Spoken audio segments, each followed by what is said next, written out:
kings and queens. Thank you so much for joining me here on my video or on my channel today. This is a rant video. So, I believe that every year that we live, we grow, we learn better, and when you learn better, you do better. This video is going to be about the 6 fragrance purchases that I made in 2018 that I totally regret. And I just want you guys to know that I learned a valuable lesson about impulse purchases and blind buys in 2018. I will not be doing any of that in 2019. I am just going to purchase fragrances that I absolutely love and feel like I must have in my collection. Everything I'm about to show you here right now is a whole lot of wasted money. So here we go. The first fragrance that I totally regret purchasing in 2018 is one that I'm sad that I totally regret purchasing, but it is by Kilian, Love the Way You Feel. Now check the fact that this has box and everything because this is probably going to end up on swap. I purchased this. I saw the advertisement for the Miami Vice line because I get all the Kilian emails. And I could not get to Saks Fifth Avenue fast enough to smell these fragrances. I went in there, I smelled them all, and I brought home The Way You Feel because it was the one that was closest to what I actually look for in a fragrance. I thought it smelled nice. I brought it home. The day that I went to full on wear it, I covered myself in Love the Way You Feel, and I felt like I had just applied Tropicana suntan lotion. This is just like coconut lotion to me with a little bit of lime maybe. Very sweet, very, in my opinion, very feminine, but not $250 worthy to me. Actually, is either $250 or $295. I think it was $250. Not Kilian-esque, in my opinion. I don't even believe that it possesses the Kilian DNA, but a purchase I truly regret making. I'm going to give it a small go when it gets hot outside, and we'll see, but it doesn't have that thing to me. Now, the next fragrance I totally regret purchasing was a fragrance that I felt like I had to have. This was far from a blind buy. I smelled this fragrance 3 or 4 times. It's Saks Fifth Avenue for Her, Bond number 9. I watched many reviews on this. I listened to people say that this reminds them of the rich ladies walking through Saks Fifth Avenue, and I want to smell like a rich lady walking through Saks Fifth Avenue. So I smelled it.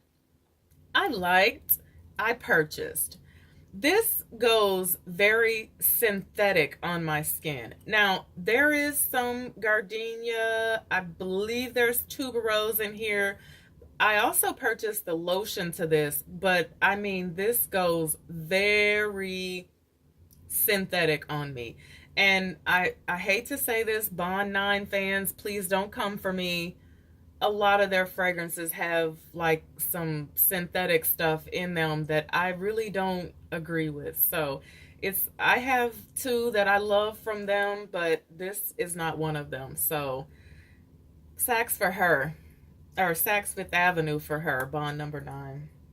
Now, the next one that I regret buying, unfortunately, is another Bond number 9 fragrance. That is I Love New York for All. I regret buying this. This has something stinky and animalic in it that I just can't get with. Now, I can wear this.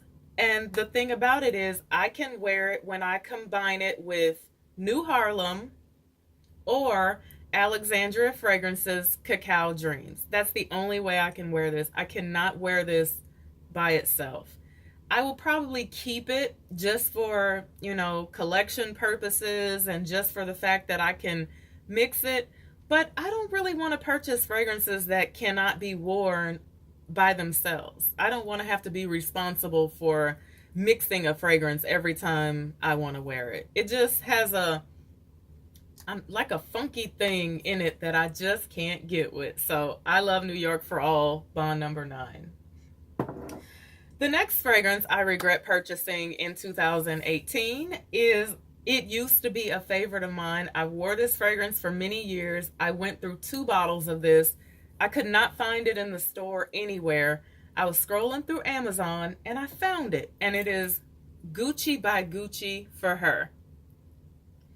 When I tell you guys, I have loved this for a long time. A guy actually brought me this many years ago. I always loved it. I always went through bottles of it. I was so excited to purchase this. And I believe that they have either one or two things happen. They have reformulated this, or I got myself a fake. And I don't think it's a fake, but I think that the reformulation is not, it's not for me. It's not that thing that I remember. So I totally regret purchasing this. And again, I even purchased the lotion to go with this. So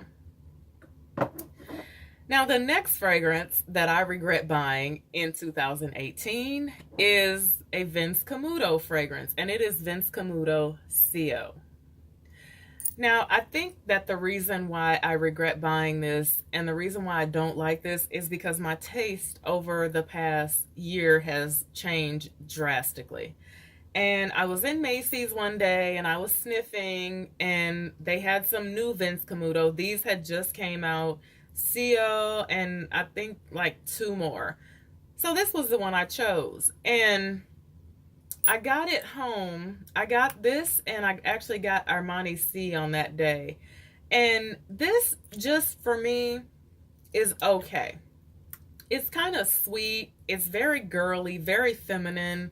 It doesn't last long. It doesn't project well. It just not for me. So Vince Camuto, which, you know, I think that his fragrances kind of smell a little bit on the cheap side, and that's just my opinion, but I regret buying this.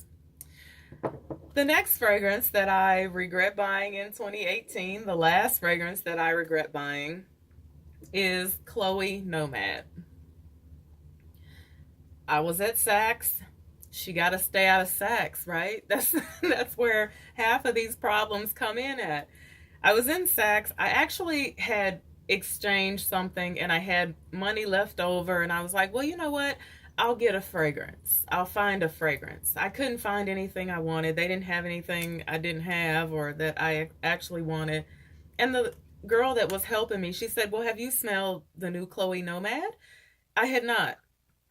I smelled it and I thought, okay, it's fresh, it's good, but I brought it home and I wore it, and I was like, I could have left that definitely in the store. It doesn't excite me. It just doesn't do it for me. And I believe it was like, I want to say 125, I believe, I don't know, but definitely I wouldn't say it's 100% a no for me. I will try it again, maybe like in the spring months, and see what I really get from this fragrance. I did purchase it in the middle of summer, but we'll give it another go, but it's very basic to me. And I've never been a Chloe fan. So those are my 6 purchases that I regret in 2018. And let me know what you might have purchased in 2018 that you actually regret buying. Again, I said 2019 is going to be a better year for me. I'm going to do better because I know better. Have a blessed day. Thank you all so much for watching me, and bye for now.